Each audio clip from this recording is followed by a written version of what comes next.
A verdade sombria da Galileia. A Galileia esconde mais que milagres, um véu de poeira e medo paira no ar. Mas um homem comum, diante da crueldade, pode rasgar esse véu e revelar o que ninguém ousa nomear.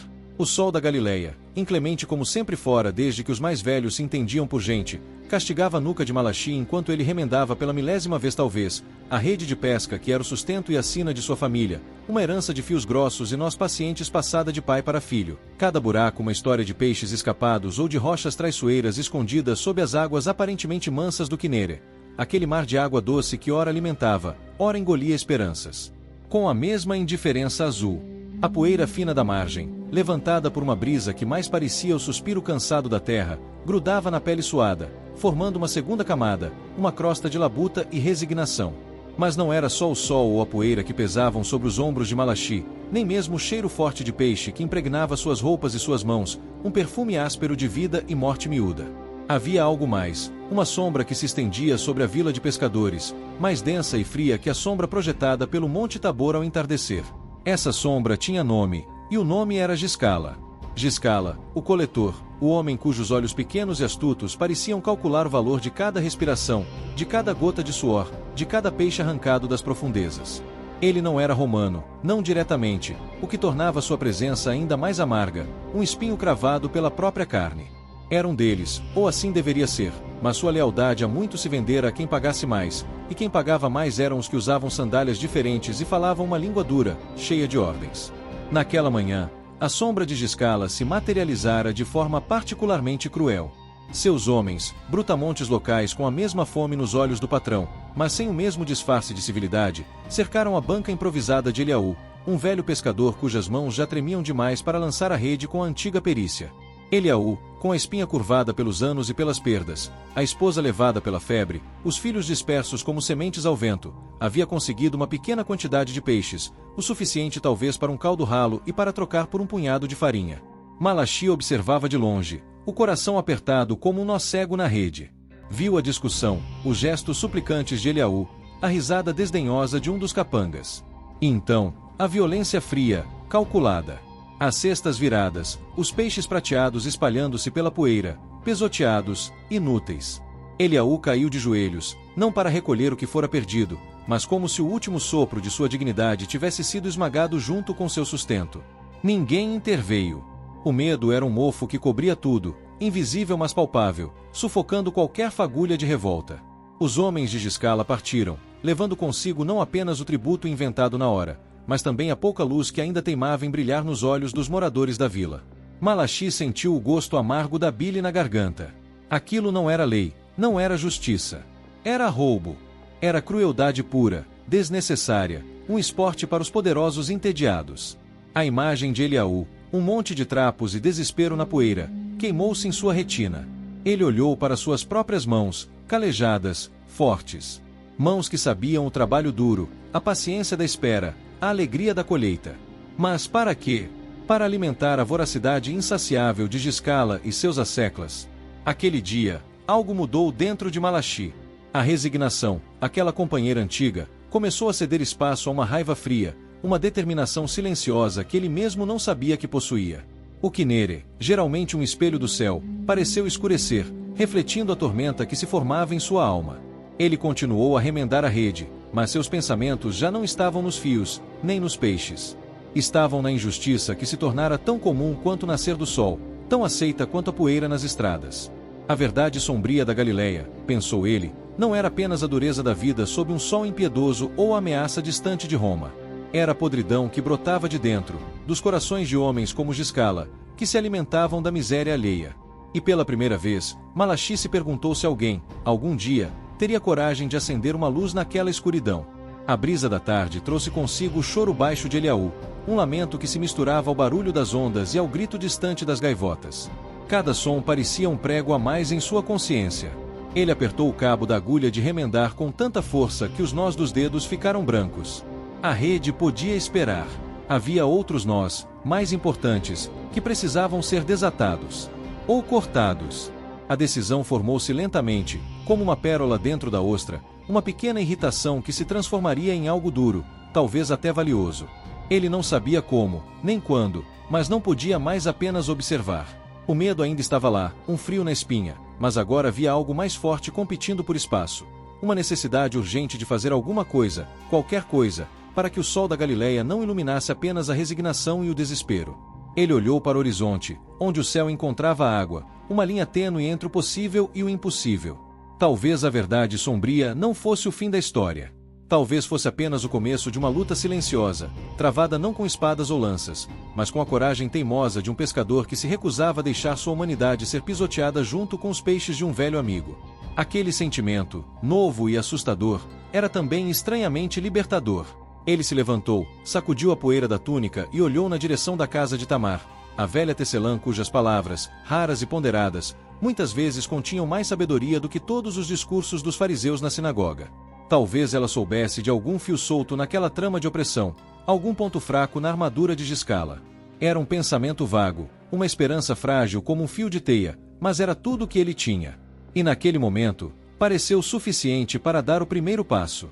A vila continuava sua rotina de medo e trabalho, mas para Malachi, o ar parecia diferente, carregado de uma nova urgência, uma promessa silenciosa feita a si mesmo e ao velho Eliaú, cujos peixes ainda jaziam na poeira como pequenas luas mortas. A jornada seria longa e perigosa, ele intuía, mas a alternativa era continuar vivendo sob a sombra de Giscala, engolindo a injustiça dia após dia, tornara-se insuportável. O sol começava a descer, pintando o céu com tons de laranja e púrpura, uma beleza indiferente ao drama humano que se desenrolava abaixo. Malachi respirou fundo o ar salgado e poeirento, e caminhou. Cada passo era uma pequena rebelião. A casa de Tamar ficava um pouco afastada do burburinho da margem, aninhada ao pé de uma colina rochosa onde poucas oliveiras retorcidas teimavam em sobreviver. Era uma construção humilde, de pedras e barro, com um pequeno tir montado do lado de fora, à sombra de uma figueira cujos galhos pareciam braços cansados oferecendo abrigo. Tamar estava lá, como Malachi esperava, seus dedos ágeis, apesar da idade, movendo a lançadeira para frente e para trás, criando um padrão complexo em tons de azul e ocre. O ritmo constante do tear era quase hipnótico, um contraponto à agitação que Malachi sentia por dentro. Ele se aproximou devagar, hesitante, como quem pisa em solo sagrado ou perigoso. Tamar não ergueu os olhos imediatamente, continuando seu trabalho como se ele fosse apenas mais uma rajada de vento ou a sombra passageira de uma nuvem. Essa aparente indiferença era parte dela, uma forma de medir quem se aproximava, de sentir a intenção antes que as palavras fossem ditas. Malachi esperou, o silêncio entre eles preenchido apenas pelo clac-clac do tear e pelo zumbido distante das abelhas nas poucas flores silvestres que brotavam entre as pedras. Finalmente, Tamar parou, a lançadeira repousando em suas mãos enrugadas.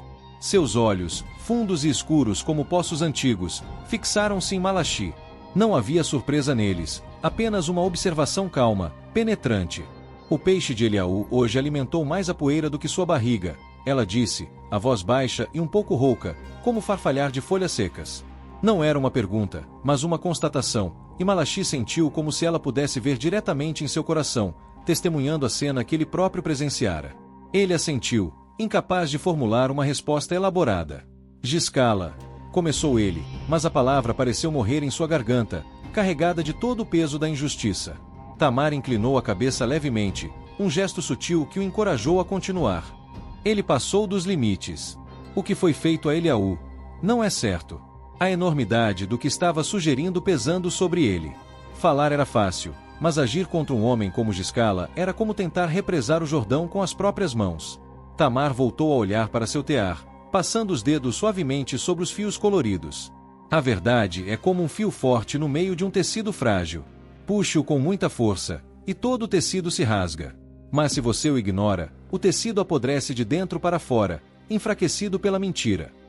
Ela fez uma pausa, e o silêncio pareceu carregar o peso de anos de observação e sabedoria acumulada. Giscala é mais do que um simples ladrão de peixes.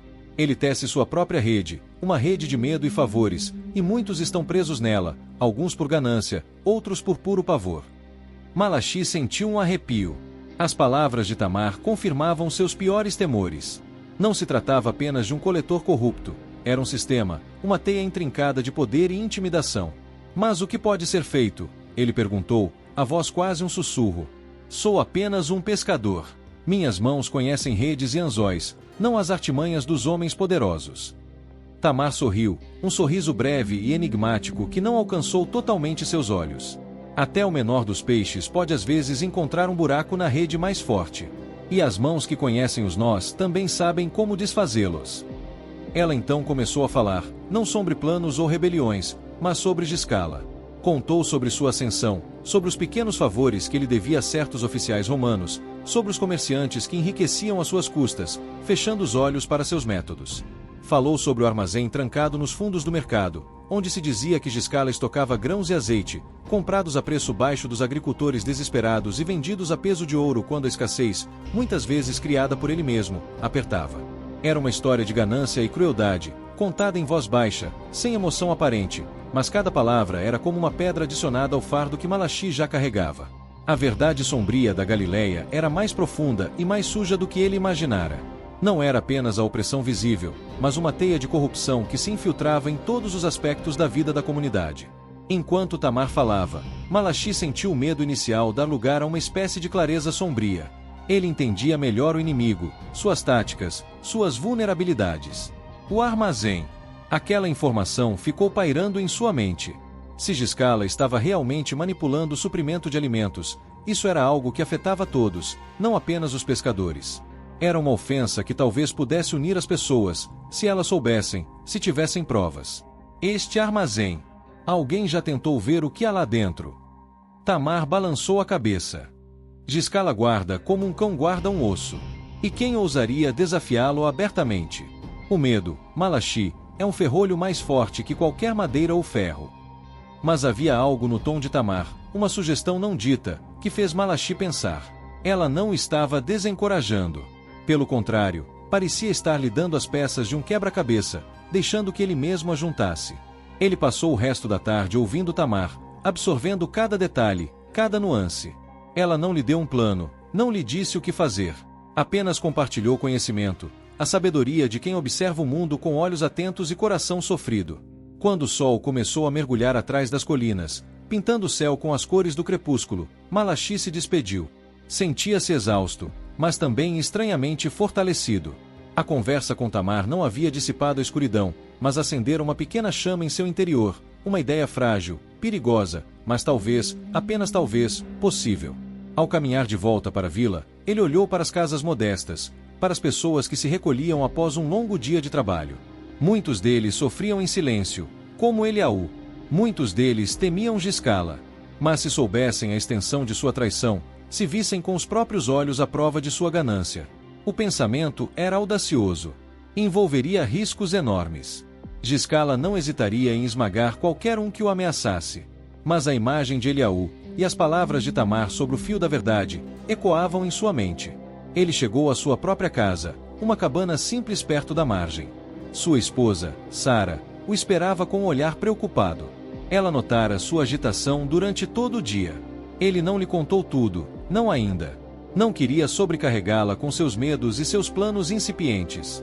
Mas naquela noite, enquanto comiam o pão ázimo e o pouco peixe que conseguira, Malachi sentiu que não estava mais sozinho em sua indignação. A sabedoria de Tamar era uma aliada silenciosa, e a necessidade de justiça era uma força que o impelia para frente, apesar do perigo. A verdade sombria precisava ser exposta, não importava o quão forte o tecido da mentira parecesse. E ele, um simples pescador, talvez fosse o único disposto a puxar o fio. Os dias que se seguiram à conversa com Tamar foram de uma tensão quase insuportável para Malachi. Ele continuou sua rotina de pescador, lançando as redes ao amanhecer, consertando-as ao entardecer, mas sua mente estava em outro lugar, maquinando, observando, esperando o momento certo. A imagem do armazém de Giscala, trancado e sinistro, tornou-se uma obsessão. Ele passava por lá disfarçadamente, notando os guardas, os horários de menor movimento, a robustez das portas e das trancas. Parecia uma fortaleza impenetrável, um símbolo da impunidade de Giscala. A ideia de invadir o local era assustadora, quase suicida. Mas a alternativa, a de não fazer nada, era ainda pior, um veneno lento que corroía sua alma. Tamar, em seus encontros discretos, não oferecia soluções fáceis, mas continuava a alimentar sua resolução com pequenas informações, como quem poderia ser subornado com um pouco de vinho ou quem nutria um ressentimento secreto contra o coletor. Ela era como uma tecelã paciente, ajudando-o a encontrar os fios certos para sua própria trama. Malachi sabia que não podia agir sozinho. Precisava de ajuda, de olhos e ouvidos extras, de alguém que compartilhasse seu risco e sua esperança.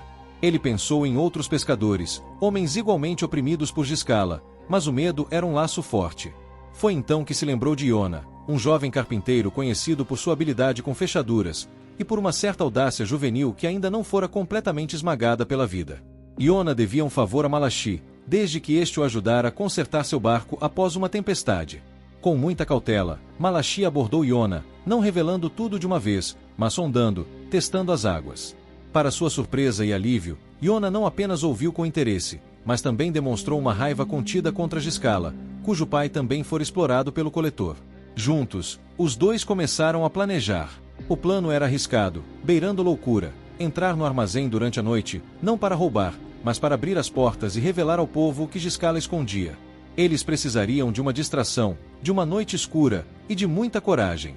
A oportunidade surgiu durante um pequeno festival local, uma noite em que a maioria da vila, incluindo os guardas de Giscala, estaria mais relaxada, talvez comemorando com um pouco mais de vinho do que o habitual. Tamar, com sua rede de contatos discretos, certificou-se de que o vinho servido aos guardas do armazém fosse particularmente generoso naquela noite. Na escuridão densa, quebrada apenas pela luz pálida das estrelas, Malachi e Iona se esgueiraram pelas ruelas silenciosas. O coração de Malachi batia como um tambor contra suas costelas. Cada sombra parecia um inimigo, cada ruído noturno um alarme. Iona, com suas ferramentas finas e mãos ágeis, trabalhou na fechadura do armazém. Os minutos se arrastaram como horas. Finalmente, um clique suave, quase inaudível. A porta cedeu. O cheiro de grãos, azeite e especiarias, um aroma de fartura em meio à escassez, os atingiu como uma onda. Lá dentro, à luz bruxuleante de uma pequena lamparina a óleo que trouxeram, viram o que Tamar descrevera: sacos e mais sacos de trigo e cevada, ânforas de azeite, tâmaras secas, figos prensados. Riqueza suficiente para alimentar a vila por meses, acumulada enquanto o povo passava necessidade. Malachi sentiu uma mistura de raiva e triunfo. Aquilo era a prova. Com as mãos trêmulas, eles abriram as pesadas portas do armazém, escancarando-as para a noite. Não disseram nada, não precisavam. Apenas se afastaram e esperaram. A notícia, como um fogo em palha seca, espalhou-se pela vila na manhã seguinte. Primeiro, sussurros, depois um burburinho crescente. As pessoas, curiosas e desconfiadas, começaram a se reunir em frente ao armazém aberto. O espanto inicial deu lugar à indignação à medida que viam a abundância escondida. Eliaú estava lá, os olhos arregalados, apoiado em um vizinho. Outros, cujas famílias passavam fome, olhavam com uma mistura de incredulidade e fúria.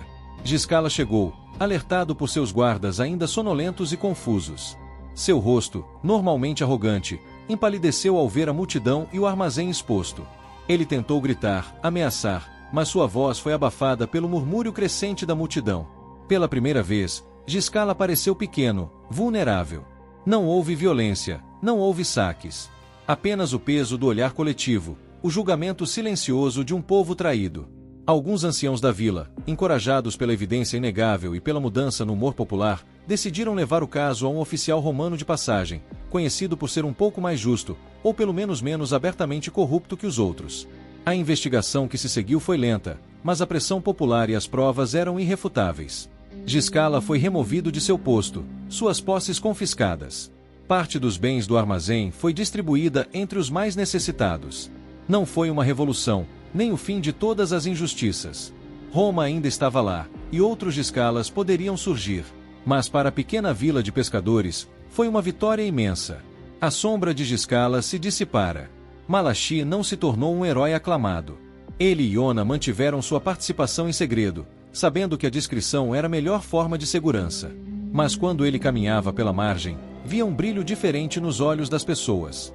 Havia menos medo, um pouco mais de esperança. Eliaú, com a ajuda da comunidade, conseguiu reerguer sua pequena banca e voltou a sorrir, um sorriso frágil, mas genuíno. Malachi, ao lançar suas redes no Quinere, sentia o sol da Galileia de uma forma diferente. Ainda era inclemente, a vida ainda era dura, mas o ar parecia mais leve, a água mais clara. A verdade sombria fora exposta, e embora a escuridão total não tivesse desaparecido, uma pequena luz de justiça e coragem havia sido acesa. Ele olhou para suas mãos, as mesmas mãos que remendavam redes e puxavam peixes. Elas também haviam ajudado a desatar um nó de opressão. E isso, ele sabia, era um tipo de pesca muito mais valioso. A vida continuaria, com seus desafios e suas pequenas alegrias, mas algo fundamental havia mudado. A comunidade aprendera que a união e a coragem, mesmo que silenciosas, podiam mover montanhas, ou pelo menos, expor os monstros que se escondiam nas sombras. E Malachi, o simples pescador, encontrou sua paz não na ausência de luta, mas na certeza de ter feito o que era certo, de ter honrado sua humanidade e a de seus vizinhos. O Kinere brilhava sob o sol da manhã, e pela primeira vez em muito tempo, seu reflexo parecia prometer um futuro um pouco mais justo.